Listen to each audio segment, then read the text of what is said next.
श्रीमद राजचंद्र जी के विचारों को साकार करने के लिए अहर्निश प्रयत्नरत श्रीमान राकेश जी, संसद में मेरे सहयोगी श्री CR पाटिल जी, गुजरात के मंत्रीगण,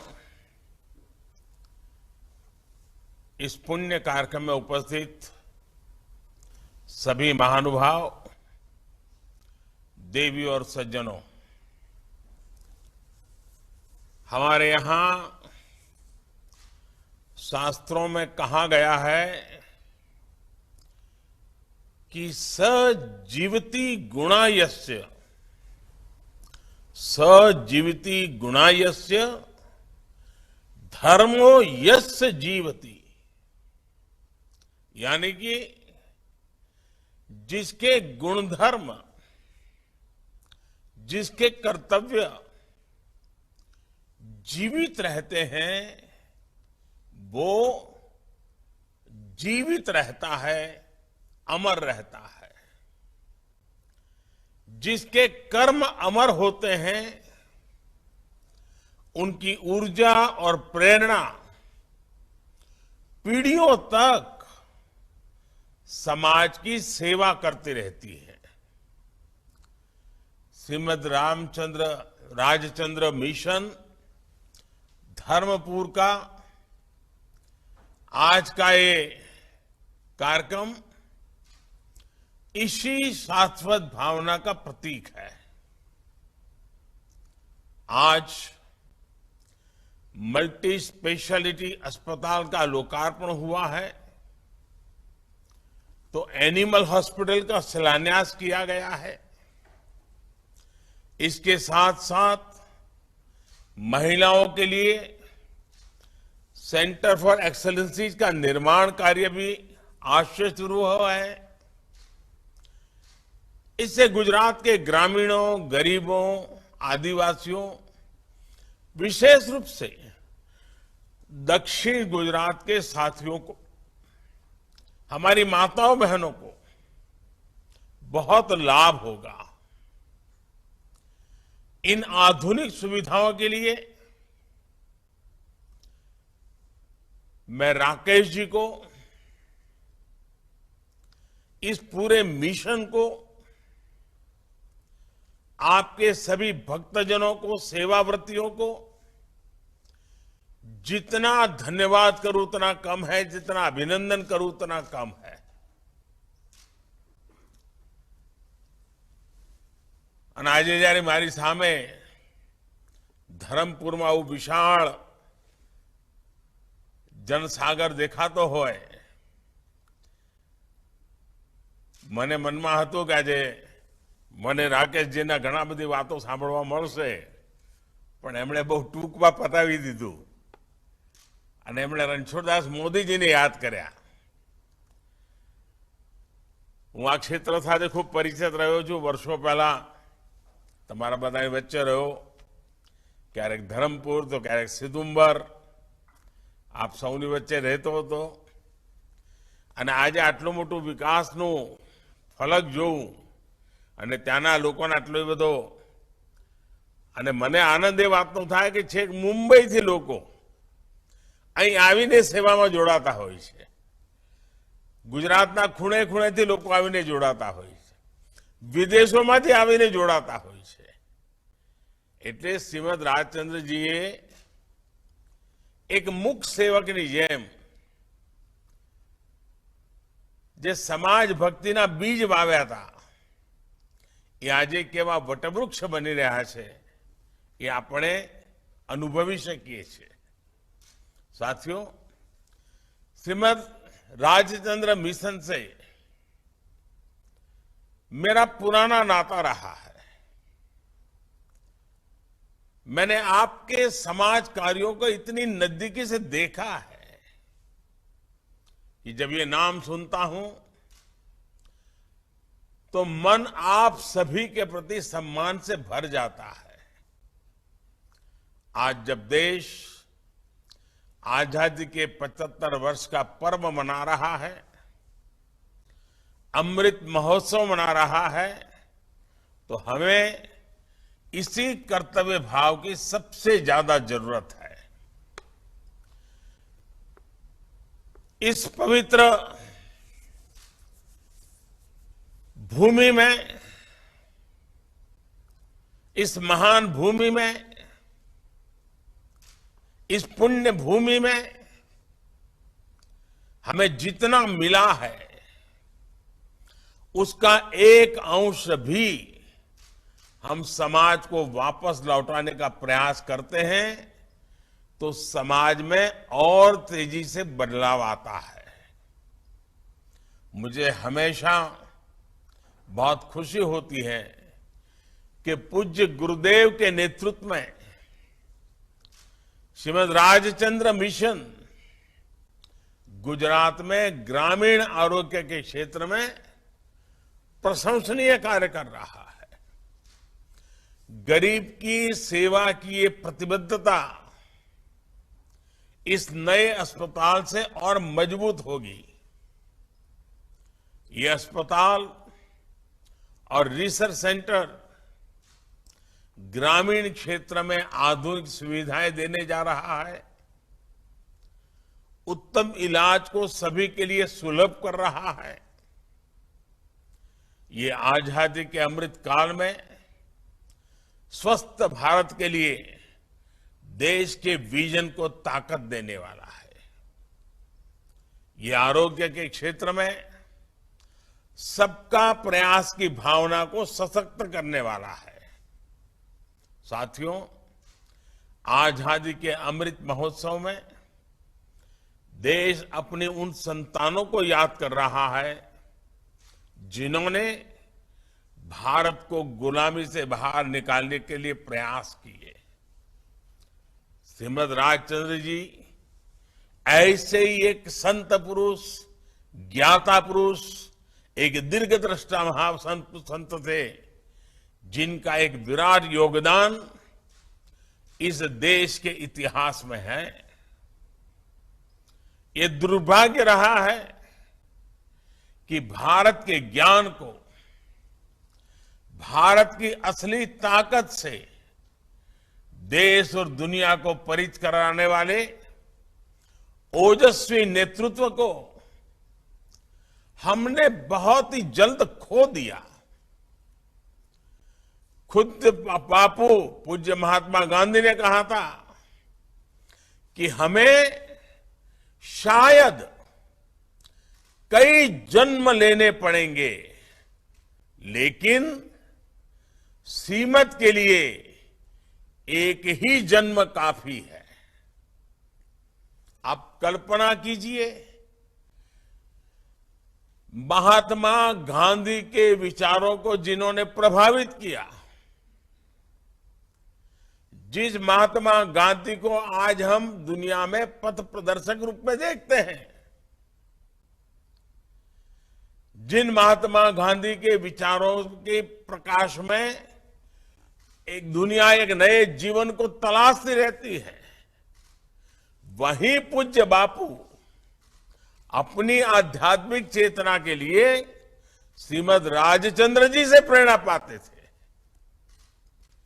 मैं समझता हूं कि राकेश जी का देश बहुत ऋणी है, जिन्होंने श्रीमद राजचंद्र जी के ज्ञान प्रवाह को जारी रखा। અને આજે આ હોસ્પિટલ બનાવીને આટલા પવિત્ર કામમાં રાકેશજીની દ્રષ્ટિ પણ છે, પુરુષાર્થ પણ છે અને એમનું જીવન પણ છે। અને છતાંય આ આખાએ પ્રકલ્પને એમને રણછોડદાસ મોદીને એક આદરણીય સેવા ભાવ તરીકે અર્પિત કર્યું। એ રાકેશજીની મોટાઈ છે। समाज के गरीब, वंचित और आदिवासियों के लिए इस प्रकार अपना जीवन समर्पित कर देने वाले ऐसे व्यक्तित्व देश की चेतना को जागृत किए हुए हैं। साथियों, ये जो नया सेंटर और एक्सेलेंस फॉर वीमेन बन रहा है, ये आदिवासी बहनों बेटियों के कौशल को निखारने, उनके जीवन को अधिक समृद्ध बनाने की तरफ एक और बड़ा कदम है। श्रीमद राजचंद्र जी तो शिक्षा और कौशल से बेटियों के सशक्तिकरण के बहुत आग्रही थे। उन्होंने बहुत कम आयु में ही महिला सशक्तिकरण पर गंभीरता से अपनी बातें रखी। अपनी एक कविता में वो लिखते हैं, कुधारे करेलो बहु हुमलो हिम्मत धरी, વધારે વધારે જોર દર્શાવ્યું ખરે, સુધારાની સામે જેણે કમર સીંચે હસી, નિત્ય નિત્ય કુસમજે લાવવા ધ્યાને ધરે, તેને કાઢવાને તમે નાર કેળવણી આપો, કુચાલો નઠારા કાઢો, बीजा जे बहु नड़े। इसका भाव ये कि बेटियों को पढ़ाना जरूरी है कि समाज में सुधार तेजी से हो सके, समाज में आई बुराइयों को हम और तेजी से दूर कर सके। उन्होंने महिलाओं को आजादी के आंदोलन में हिस्सा लेने के लिए भी बहुत प्रोत्साहित किया। इसका परिणाम हम गांधी जी के सत्याग्रहों में भी स्पष्ट रूप से देख सकते हैं। यहां महिलाओं की एक बहुत बड़ी भागीदारी होती थी। देश की नारी शक्ति को आजादी के अमृत काल में राष्ट्र शक्ति के रूप में सामने लाना हम सभी का दायित्व है। केंद्र सरकार आज बहनों बेटियों के सामने आने वाली हर उस अड़चन को दूर करने में जुटी है जो उसे आगे बढ़ने से रोकती है। इन प्रयासों में जब समाज जुड़ता है, तब आप जैसे सेवाकर्मी जुड़ते हैं, तब तेजी से बदलाव आता ही है। और यही बदलाव आज देश अनुभव कर रहा है। साथियों, आज भारत स्वास्थ्य की जिस नीति पर चल रहा है, उसमें हमारे आसपास के हर जीव के आरोग्य की चिंता है। भारत मनुष्य मात्र की रक्षा करने वाले टीकों के साथ ही पशुओं के लिए भी राष्ट्रव्यापी टीकाकरण अभियान चला रहा है। देश में गाय भैंस सहित तमाम पशुओं को फूट एंड माउथ डिसीज में बचाव के करीब 12 करोड़ टीके लगाए जा चुके हैं। इसमें से लगभग 90 लाख टीके गुजरात में ही लगाए गए हैं। इलाज की आधुनिक सुविधाओं के साथ साथ बीमारियों से बचाव भी उतना ही आवश्यक है। मुझे खुशी है कि इन प्रयासों को श्रीमद राजचंद्र मिशन भी सशक्त कर रहा है। साथियों, अध्यात्म और सामाजिक दायित्व दोनों कैसे एक दूसरे के पूरक है, श्रीमद राजचंद्र जी का जीवन इसका प्रमाण रहा है।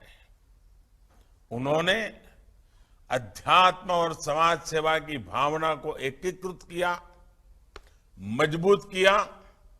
इसलिए उनका प्रभाव आध्यात्मिक और सामाजिक हर लिहाज से गहरा था। उनके ये प्रयास आज के दौर में और अधिक प्रासंगिक है। आज 21वीं सदी में नई पीढ़ी, हमारी युवा पीढ़ी उज्जवल भविष्य का एक सामर्थ्य देती है। इसी पीढ़ी के सामने अनेक नए अवसर भी हैं, अनेक चुनौतियां भी हैं और अनेक नए दायित्व भी हैं। इस युवा पीढ़ी में भौतिक बल, इनोवेशन की इच्छा शक्ति भरपूर है।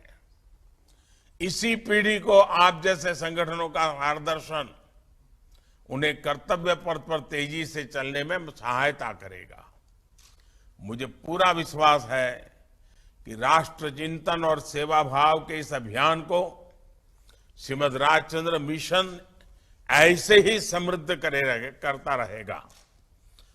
અને તમારા બધાની વચ્ચે આવ્યો છું ત્યારે બે વાત જરૂર કરીશ। એક, આપણે ત્યાં કોરોના માટે પ્રિકોશન ડોઝનું અત્યારે અભિયાન ચાલી રહ્યું છે। જેમણે 2 રસી મુકાવી છે એમના માટે ત્રીજી રસી 75 વર્ષ આઝાદીના છે નિમિત્તે 75 દિવસ મફતમાં બધે જ કરવાનું અભિયાન ચાલી રહ્યું છે। અહીં બેઠેલા આપ સૌ વડીલોને, મિત્રોને, સાથીઓને, મારા આદિવાસી ભાઈઓ બહેનોને મારી વિનંતી છે કે આપે જો પ્રિકોશન ડોઝ ન લીધો હોય તો વેળાસર આપણે લઈ લઈએ। સરકાર આ ત્રીજો ડોઝ પણ મફતમાં આપવાનું અભિયાન 75 દિવસ માટે શરૂ કર્યું છે। એનો આપણે જરૂર લાભ લઈએ અને આ કામને આપણે આગળ વધારીએ। આપણા શરીરને પણ સાચવીએ, પરિવારના સાથીઓને પણ સાચવીએ અને ગામ મોહલ્લા વિસ્તારને પણ સાચવીએ। આજે રૂબરૂમાં મને ધરમપુર આવવાનો અવસર મળ્યો હોત તો મને વિશેષ આનંદ થાત, કારણ કે ધરમપુરના અનેક પરિવારો સાથે મારો બહુ નિકટ નાતો રહ્યો છે, પરંતુ સમય અભાવે હું આવી નથી શક્યો। વિડીયો કોન્ફરન્સથી આવીને તમારી સાથે વાત કરી રહ્યો છું। હું રાકેશજીનો પણ ખૂબ આભારી છું કે એમણે વિડીયો કોન્ફરન્સ માટે પણ આ કાર્યક્રમની સુવિધા કરી। પરંતુ જ્યારે પણ એ બાજુ આવવાનું થશે મને ખૂબ આનંદ થશે આ હોસ્પિટલ જોવાનો, આપના સેવા કાર્યોને જોવાનો। બહુ વર્ષો પહેલા આવ્યો તો, વચ્ચે ઘણો ઘણો વિલંબ ગયો છે, સમય ગયો છે। ફરી આવીશ ત્યારે જરૂર મળીશ અને આપ સૌના ઉત્તમ સ્વાસ્થ્ય માટે કામના કરું છું। અને આપે જે સેન્ટર ફોર એક્સલન્સી બનાવ્યા છે એની સુવાસ દિવસ રાત વધતી જાય, દેશ અને દુનિયાના ખૂણે ખૂણે પહોંચતી જાય, એ જ મારી ખૂબ ખૂબ શુભકામનાઓ। ખૂબ ખૂબ ધન્યવાદ।